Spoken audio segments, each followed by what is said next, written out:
Levez vos yeux en haut. Dieu demande le cœur tout entier. 10 juin.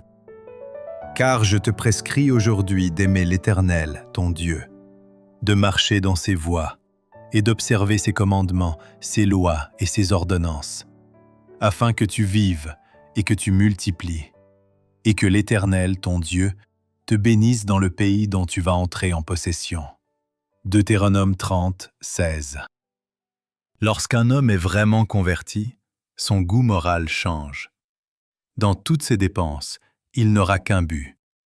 Garder en vue la gloire de Dieu, exercer une bonne influence dans l'Église, et par toutes ses actions, témoigner aux yeux du monde qu'il est enfant de Dieu, que par la foi, il a été rendu participant de l'abnégation du Christ, de son grand amour pour les âmes qui périssent.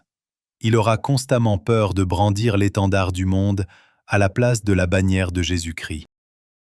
Quel compte auront à rendre ceux d'eux, alors qu'ils possèdent la Bible pour les guider en esprit et en action, afin de conduire les âmes hors des ténèbres et sur le sentier préparé pour les racheter du Seigneur? Que d'argent est dépensé afin de céder aux inclinations et aux désirs d'un cœur charnel, de plaire au moi et de le glorifier.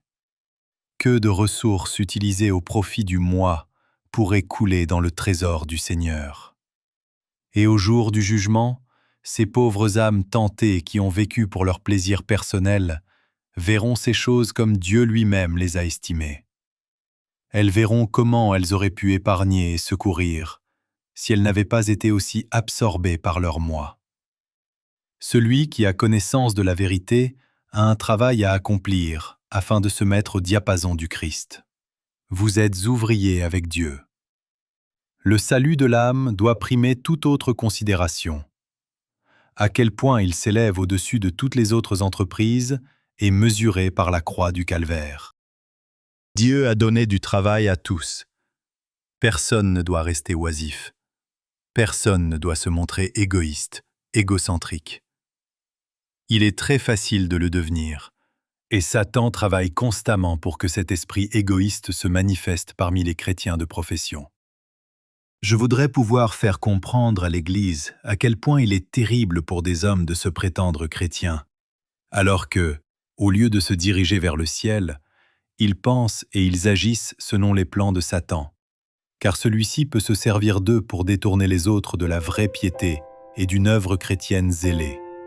Le sel qui a perdu sa saveur ne peut être en bienfait au monde. Il n'est plus bon à rien. Il ne reste qu'à le jeter et à le fouler aux pieds.